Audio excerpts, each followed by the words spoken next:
पाठ नंबर 3 देखिएगा। एक स्वस्थ महिला के पूरा जीवन काल में उत्पन्न कुल अंडों की संख्या कितनी होती है? एक स्वस्थ महिला के पूरा जीवन काल में उत्पन्न कुल अंडों की संख्या कितनी होती है? तो राइट आंसर क्या हो जाएगा? 400। क्या हो जाएगा? 400। निषेचन आंतरिक होता है किसमें? बताइएगा, निषेचन आंतरिक होता है किसमें दोस्तों? तो आंतरिक निषेचन हो जाएगा ऑप्शन के मुताबिक सार्क में। कितने में हो जाएगा? सार्क में। स्तनधारियों में निषेचन की क्रिया संपन्न होती है। स्तनधारियों में निषेचन की क्रिया संपन्न होती है।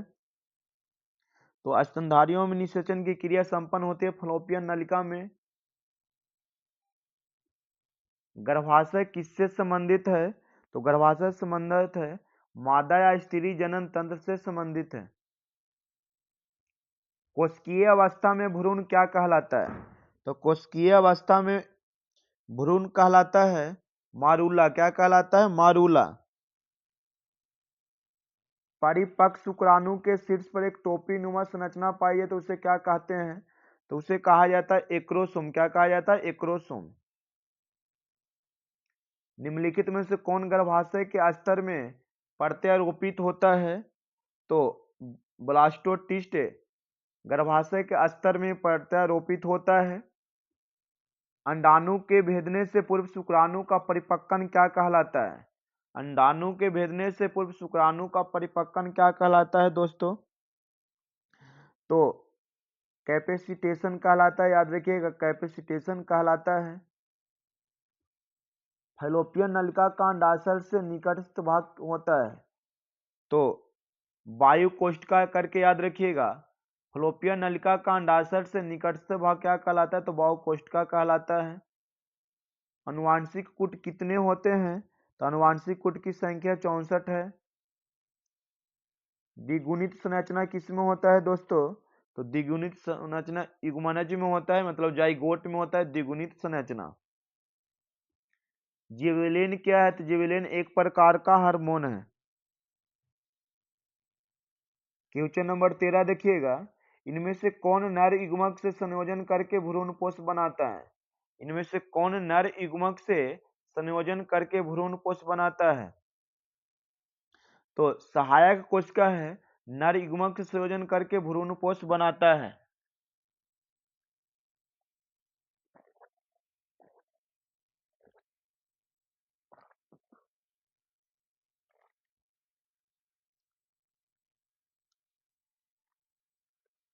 मादा मानव के अंडाशय से अंडों का निकलना क्या कहलाता है? मादा मानव का अंडाशय से अंडों का निकलना क्या कहलाता है? तो अंडोत्सर्ग कहलाता है। क्या कहलाएगा दोस्तों? अंडोत्सर्ग। मानव भ्रूण संरक्षित रहता है। तो मानव भ्रूण संरक्षित रहता है इम्यूनोओटिक गुहा में। याद रखिएगा। मानव में निषेचन कहाँ होता है दोस्तों? तो मानव में निषेचन होता है फलोपियन नलिका में। कहाँ होता है? फलोपियन नलिका में।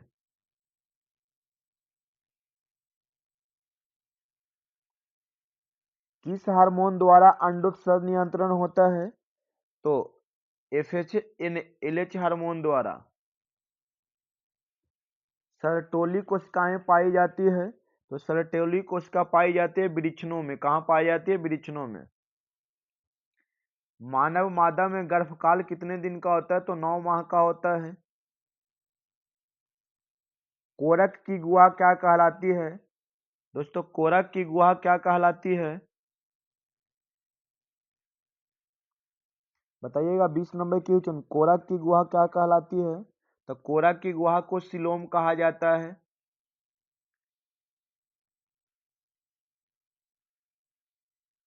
स्तनपायी जीवों में नर हार्मोन की उत्पत्ति कहाँ होती है? तो अंडकोश में होती है। कहाँ होती है? अंडकोश में। नर जनन कोशिका शुक्राणु उत्पन्न करती है। तो नर जनन कोशिका शुक्राणु उत्पन्न करते हैं शुक्राणु जनन द्वारा। किसके द्वारा? शुक्राणु जनन द्वारा। एंड्रोजन्स किसे उद्दीपित करता है? तो 23 का हो जाएगा राइट आंसर। इनमें से कोई का नहीं, सॉरी शुक्राणु जनन हो जाएगा। परिपक्व मादा युग्मक में बनने की प्रक्रिया क्या है? परिपक्व मादा युग्मक के बनने की प्रक्रिया क्या है दोस्तों? तो अंडजनन कहलाता है। क्या कहलाता है? अंडजनन। यौवनारंभ के समय प्रथम आर्तव चक्र क्या कहलाता है? तो रज्जोदर्शन कहलाता है। क्या कहा जाता है? रज्जोदर्शन। नर हार्मोन्स की उत्पत्ति कहाँ से होती है? तो नर हार्मोन्स की उत्पत्ति विरिक्षण से होती है। कहाँ से होती है? विरिक्षण से। प्रोजेस्टेरोन हार्मोन का स्रावन होता है। तो प्रोजेस्टेरोन का स्रावन होता है कॉपर्स ल्यूटियम से, कॉपर ल्यूटियस से। गर्भाशय के भीतरी स्तर क्या कहलाता है? तो गर्भाशय के भीतरी स्तर को एंडोमेट्रियम कहा जाता है। अंडोत्सर्जन की क्रिया किसके प्रभाव से होती है? तो अंडोत्सर्जन की क्रिया एलएच हार्मोन के प्रभाव से होती है। गैमीट निर्माण को कहते हैं। तो गैमीट निर्माण की प्रक्रिया को गैमीटोजेनेसिस कहा जाता है। पूर्ण विकसित जंतुओं में सभी संरचनाएं विकसित होती है। पूर्ण विकसित जंतुओं में सभी संरचनाएं विकसित होती है। तो जनन स्तरों के द्वारा स्तनपायी जीवों में भ्रूण की इलेक्ट्रोडाई किसमें सहायक करती है? तो पोषण के द्वारा। किसके द्वारा? पोषण के द्वारा। ग्रेफियन पुटका पाई जाती है। तो ग्रेफियन पुटका पाई जाती है स्तनियों के विरीक्षण में। जनन अंग विकसित होते हैं भ्रूणीय किससे? तो जनन अंग विकसित होते हैं दोस्तों मीसोडर्म से। किससे होते हैं? मीसोडर्म से। किस जनन परत से रक्त तथा परिवहन तंत्र का उद्भव होता है? किस जनन परत से रक्त तथा परिवहन तंत्र का उद्भव होता है दोस्तों? तो 35 का राइट आंसर हो जाएगा ऑप्शन नंबर बी, मीजोडर्म से। स्त्रियों में रज्जोनिवृत्ति की उम्र होती है लगभग 45 से 50 वर्ष। कॉपर्स ल्यूटियम के द्वारा नाभित होने वाला हार्मोन कौन सा है? तो प्रोजेस्टेरोन हो जाएगा। कॉपर्स ल्यूटियम के द्वारा नाभित होने वाला हार्मोन कौन सा है? तो प्रोजेस्टेरोन हो जाएगा। निम्नांकित में कौन द्विगुणित संरचना है? निम्नांकित में कौन द्विगुणित संरचना है? तो 38 के राइट आंसर हो जाएगा यूग्मनज जो है द्विगुणित संरचना है। शुक्राणु किसकी मदद से जोना पेलुसिड को विभेदित करता है? तो एनोसोम से। भ्रूण की 16 कोशिकीय अवस्था क्या कहलाती है? तो भ्रूण की 16 कोशिकीय अवस्था कहलाती है मोरूला। क्या कहलाती है? मोरूला।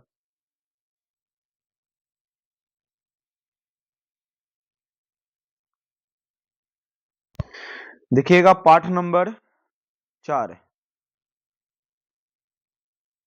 मोस्ट इंपोर्टेंट टोटल के क्वेश्चन है दोस्तों।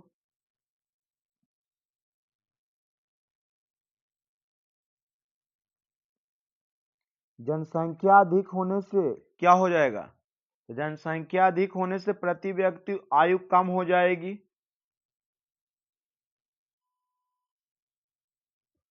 वर्तमान समय में भारत में गर्भ निरोधकी सर्वाधिक मान विधि कौन सा है? तो अंतःगर्भाशयी युक्तियां सबसे इंपोर्टेंट विधि माना जाता है। गर्भाशय में कॉपर टी के एक प्रभावी एवं अंतःगर्भाशयी युक्ति होने का मुख्य कारण क्या है? तो उपरोक्त सभी हो जाएगा दोस्तों। भारत में प्रथम जनगणना प्रारंभ हुई थी। भारत में प्रथम जनगणना कब हुआ? तो भारत में प्रथम जनगणना 1871 ईस्वी में शुरू हुआ था, लेकिन नियमित रूप से जनगणना 1881 में शुरू हुआ था। तो 1881 बना लीजिएगा ऑप्शन नंबर बी को। उच्च मृत्यु दर के कारण जनसंख्या में तीव्र क्या होती है? तो उच्च मृत्यु दर के कारण जनसंख्या अपनमन होती है। ऑप्शन नंबर क्या हो जाएगी? बी।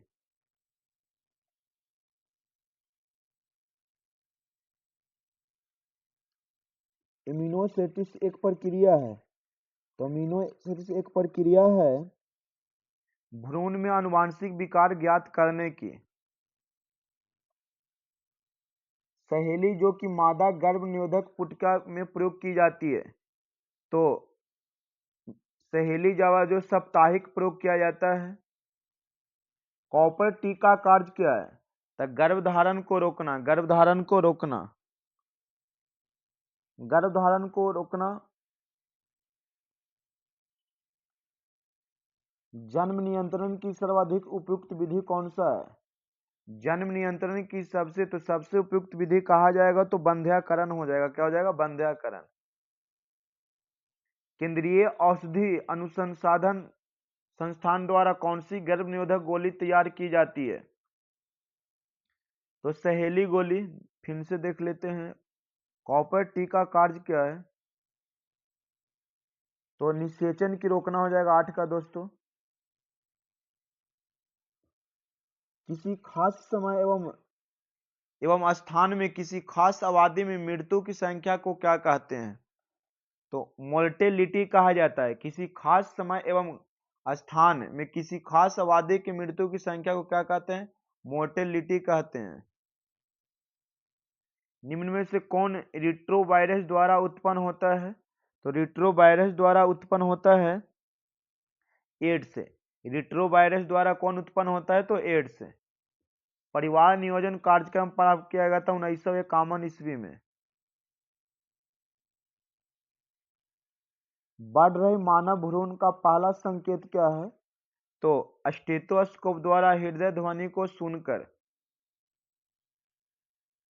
सहेली क्या है? तो सहेली नॉन स्टेरॉल गोली है और मानव मादा के लिए मुख्य गर्भ निरोधक है। तो ऑप्शन नंबर क्या हो जाएगा? डी। प्रखनली शिशु के संबंध में कौन सा कथन सत्य है?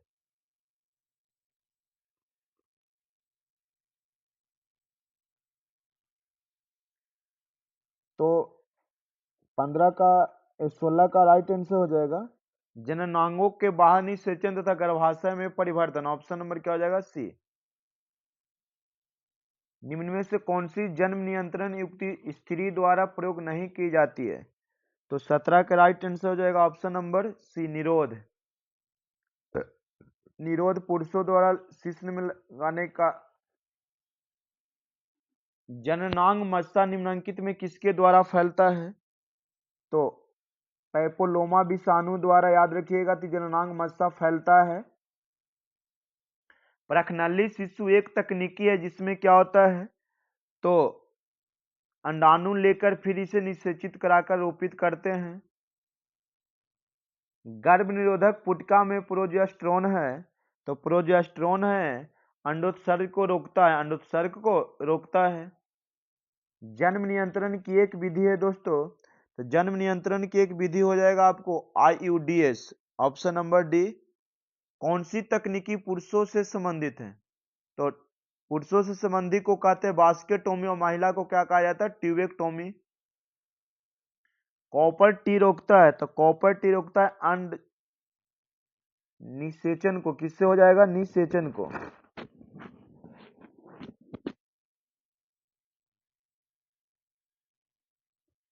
स्तनपान अनावर्त संबंधित है, तो गर्भ निरोधक की अस्थायी विधि को स्तनपान अनावर्त कहा जाता है। जनसंख्या का नियंत्रण क्या कहलाता है? तो जनसंख्या का नियंत्रण मोनोग्राफी कहलाता है। क्या कहलाता है? मोनोग्राफी कहलाता है। मानव जनसंख्या वृद्धि है, तो इनमें से कोई हो जाएगा। मानव द्वारा कौन सी सबसे बड़ी कठिनता का सामना किया जा रहा है? तो 27 का राइट आंसर हो जाएगा ऑप्शन नंबर ए, जनसंख्या विस्फोटक। संतान उत्पत्ति नियंत्रण से क्या उपाय है? तो 28 का राइट आंसर हो जाएगा इनमें से सभी विधियां। प्रथम मानव जनसंख्या विस्फोट का कारण हुआ था, तो कृषि। क्या हो जाएगा? कृषि। मादा में मुख्य गर्भ निरोधक किसे रोकती है? मुख्य गर्भ निरोधक तो अंडोत्सर्ग को रोकता है। तो ऐसे ही आपको ऑब्जेक्टिव के लिए व्हाट्सएप कीजिए, आपको फ्री में मिल जाएगा दोस्तों। आप अब आंसर मिला लीजिएगा मेरा यूट्यूब चैनल से।